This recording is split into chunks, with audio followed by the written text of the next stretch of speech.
ఇది నేను బరువుగా చూడట్లేదు, బాధ్యతగా చూస్తున్నా.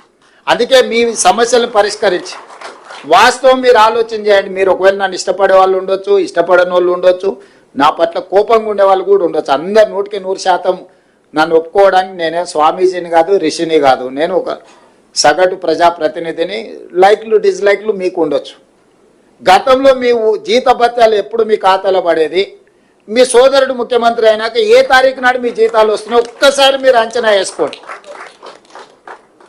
ఆ రోజు మీరే, ఈ రోజు మీరే ఈ ప్రభుత్వాన్ని నడుపుతున్నది.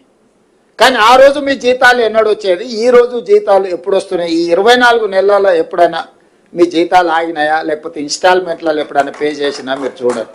మీ డిఏలలో కూడా 3 డిఏలు ఇచ్చినా ఇవాళ పొద్దున్నే పిలిచి డైరీ ఆవిష్కరణ ఉందంటే తప్పకుండా శ్రీనివాసరావు ఇదేదో పెడతాడు పీఠముడే అని డిఏకి సంతకం పెట్టి, ఫైల్ మీద సంతకం పెట్టి శేషాద్రి గారికి ఇచ్చి,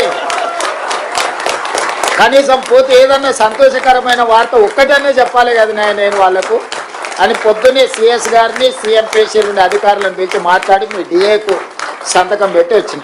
మీకు డైరీ ఆవిష్కరణే అనుకోవచ్చు మీరు, కానీ నాకు ఏదో ఒక్కటైనా కనీసం మీ దగ్గరకు వచ్చేటప్పుడు, ఇప్పుడు మనం కుటుంబ సభ్యులు పట్నం పోయో లేకపోతే విదేశాలు పోయో వాపసు వచ్చేటప్పుడు మనం ఎంత శ్రీమంతులు అయినా మాకేమైనా తెచ్చిందా లేదా అని చూస్తుంటాం, అవునా?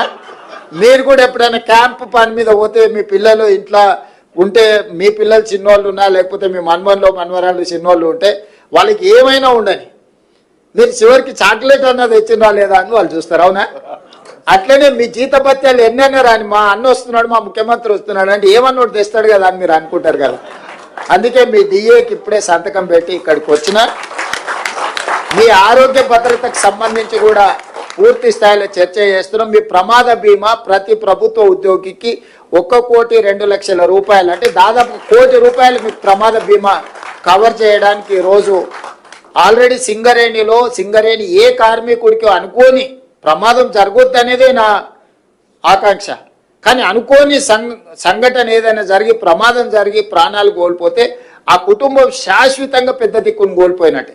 అందుకే సింగరేణిలో 1 కోటి రూపాయలు, ఎవరు చనిపోయినా 1 కోటి రూపాయలు ఇచ్చే స్కీమ్ తీసుకొచ్చిన. ఈరోజు ప్రభుత్వానికి పనిచేసే ప్రతి ఉద్యోగికి 1 కోటి రూపాయలు ప్రమాద బీమా వచ్చే విధంగా మా ఆర్థిక మంత్రి గారు చెప్పిన, తొందరలోనే అధికారికంగా మీకు ఆ వార్త కూడా నేను అందించడం జరుగుద్ది. అదేవిధంగా చాలా ఇష్యూస్ మీరు నా దృష్టికి తీసుకొచ్చిండ్రు. నిరంతరం మీతో చర్చలు చేస్తూనే ఉన్నాం.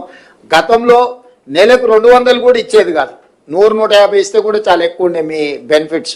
వాటిని మీతో చర్చలు చేసి అటు ఇటు అన్నిటిని తగ్గించుకుంటా దాన్ని పొదుపు సంఘం సభ్యుడిలాగా మారి